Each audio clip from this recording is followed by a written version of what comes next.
me is called Seldom Seen Road, and I've already seen like 4 cars pass me as I'm setting up right now. So somewhat more seldom seen. Pretty cold this morning. Thank you, Dylan, for the winter gloves. A little small, but they work.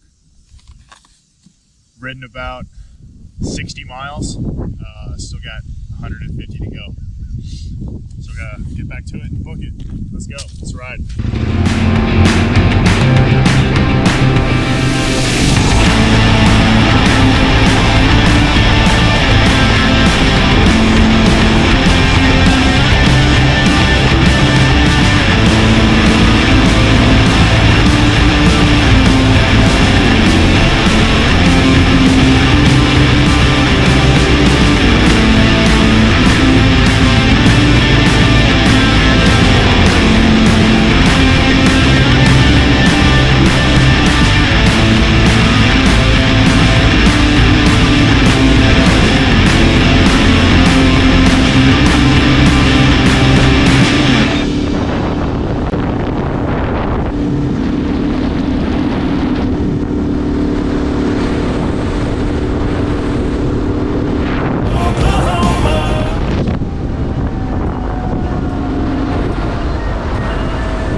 Here at the Sugden Cemetery, I'm going to find my great uncle, Uncle Charles Frederick Jones.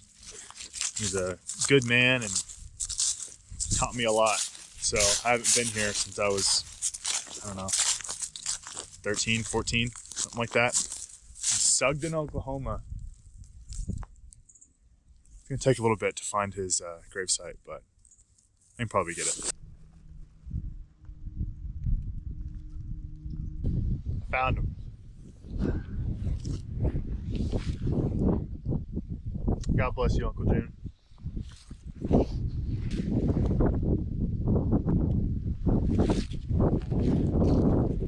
My great grandparents. It's pretty weird. When we first buried Uncle June, I'm not sure I ever really realized that my great grandparents are here. I mean, it's like, of course, this is where the Jones family originated, kind of Sugden area. So quick little story. Great grandpa, the original Charles Sr. When my great uncle, Uncle June, and my grandfather, Harry Jones, when they were little boys, they were living in a tent city. They're moving around to go, I think, probably pick cotton, literally. And great grandpa Jones, he had like gone out and was working all day, and he got confused for another man that was gambling and playing poker, and that other man was cheating, supposedly. And a guy that had gotten cheated in that poker game found what he thought was the man who was cheating him, which was my great grandpa, but it wasn't him. It was a mistaken identity thing. And that crazed guy that was drunk and out of his mind, wanting to get his money back, walked up and shot my great grandfather in front of my great uncle and my granddad. And I mean, from the looks of it, he was 44 years old. For some reason, my family kept the memento of his clothes that he had shot in it. So I've seen that with the bullet hole in his chest. A little morbid story, but it's pretty crazy. So great grandma, Edna, I never knew her first name until today. She raised her boys and daughter, Aunt Noni. Pretty crazy. And they worked their way up and took care of great grandma, their mom. Got out of Oklahoma, ended up in Lubbock, and my granddad ended up marrying a beautiful German woman, and then obviously made my whole family, and now I'm here telling you the story. Time moves fast. Didn't wait for anybody. Make the most of it. That was a pretty surreal stop. Like I said, I hadn't been here since 2012, so I would have been 15. Yeah, he died in the fall. I've been taking it pretty slow getting to Mount Scott, and I have still about 80 miles. I had to backtrack a little bit to get here after I called my dad and figured out where everything was. So I really got to get moving, or I'm going to run out of sunlight later this evening. We'll see if I make it.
We live in Texas.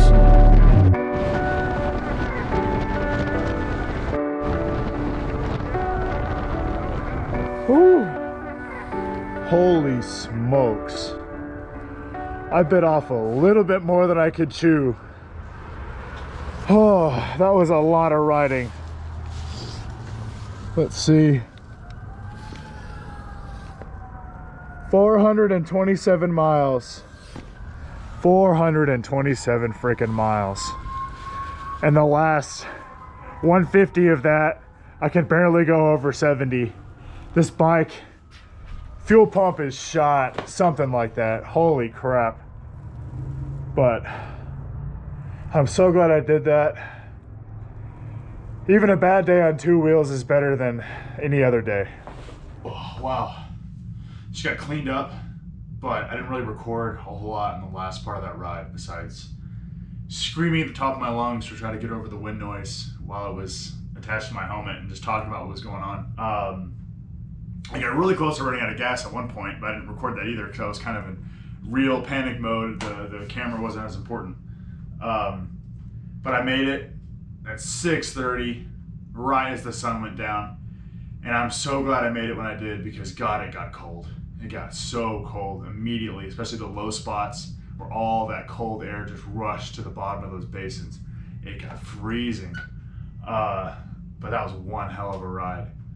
The final trip report, 427 miles round trip. That was amazing. I mean, that was a lot. That was my first big ride, and that was about all I could do. 427 miles. Average about 65 miles an hour, which is surprising. I guess probably towards the end that kind of makes sense as to why it was so low. But I mean, really, I was probably going faster than I should. But don't we all? I mean, blessed to have gotten back in one piece, and the bike ran the whole way home. I mean, didn't run great, but it ran. That's all you can ask for. Got on some highways where I shouldn't be with a bad bike, but I made it back and dodged all the semi trucks trying to eat me alive. But it's a fantastic day. Freedom, family, and faith. That's all you need, and that's what I got today. So that's it.